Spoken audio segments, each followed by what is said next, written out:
The story of the three little pigs, my way. The first little pig was named Curly because he had hair. He is the oldest brother. The second little pig was named Larry because that was his name. He is the second oldest brother. The third pig was named Molly, but they called her Mo for short. She is the youngest and the only sister and relative still alive. Well, all the drama started when each of the three little pigs started receiving an annuity from the estate of Farmer Brown, who had made a fortune off their family. After many heated family discussions on what to do, the three pigs agreed that each one would buy or long-term lease enough acreage to build a house and raise their own food. Luckily for the three little pigs, the area where they lived did not have very strong building codes. Well, actually, they didn't have any building codes. So it was a free-for-all as architectural styles went, and many an abode had been constructed with the unique and magical Sumbich ducket tape. It's amazing what you can do with Sumbich ducket tape. The resident bad guy is Jerome the Wolf, but they call him Jerry for short. In the mundane stories of the three little pigs, the wolf just wants to eat them. As far as Jerry was concerned, this was short-sighted thinking. He was in it for the long haul. Jerry had a partner. His name was Humdy, a real mean, hard-boiled egg who didn't take shit from anybody. Jerry and Humdy were looking to take over Farmer Brown's gig called Hog Heaven, which was anything but. Jerry had nefarious intentions to obtain some of the many offspring of the three little pigs. As it turned out, all three of the little pigs were now old enough for families. Jerry was going to get airtight contracts with the three little pigs for a portion of their litters and gain control of the Bacon Bits franchises all over the land of Sumbich. The Bacon Bit franchises were a very lucrative and steady income. Jerry and Humdy knew you can't take all the broods. There is no incentive for the three pigs to continue having litters and providing a continuous stream of bacon bits. Curly and Larry were engaged to a couple of juicy sweet sows, Penelope and Gigi, who were ready to start producing large broods. Molly, aka Mo, was engaged to a buffed hog named Harley and couldn't wait to get started with her own litters. Hiya, Curly. Been a long time. Heard you were getting ready to do the old ball and chain thing with Penelope. Got an offer you can't refuse. You need to sign over 1/3 of each of your litters to me, or I'll huff and puff and blow your house down.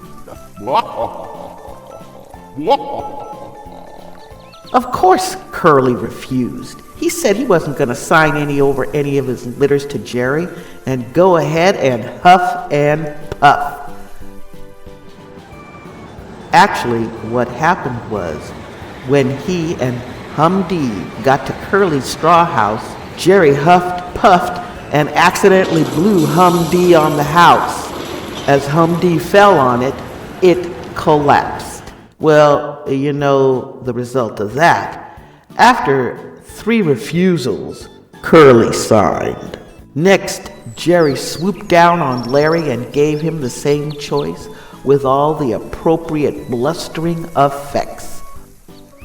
Hiya, Larry. Been a long time. Heard you were getting ready to do the old ball and chain thing with Gigi. Got an offer you can't refuse. You need to sign over 1/3 of each of your litters to me, or I'll huff and puff and blow your house down.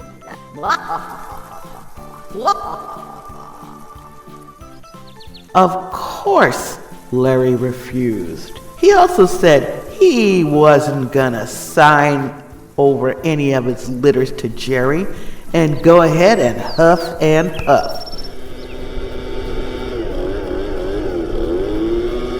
When he got to Larry's house, he came prepared with a leaf blower and had Humdee blow out all the sticks, which were later sold at a nice price for firewood.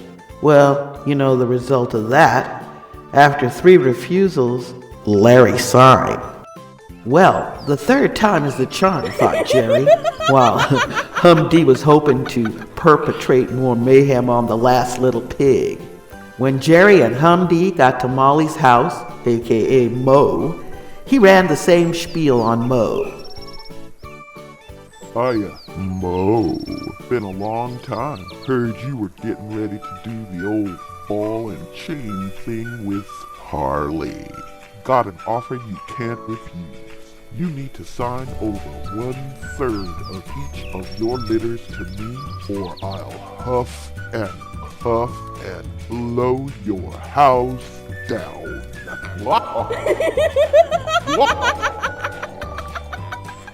Mo started laughing hysterically, and between squeals of laughter told him he could huff and puff till the cows came home.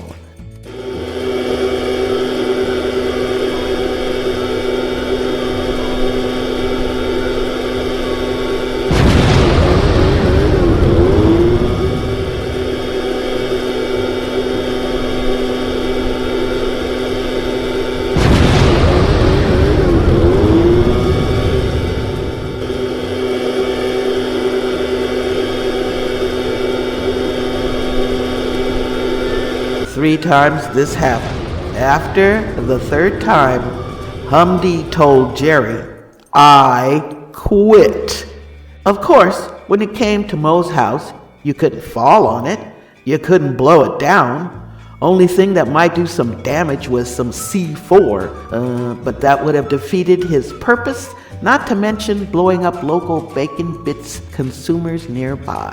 So Jerry decided that for now, 2 successful contracts would do until he and Humdee figured out a devious and workable scheme to get Mo to sign their contract. Curly and Larry rebuilt their houses, taking into consideration the destructive forces of huffin' and puffin' houses down.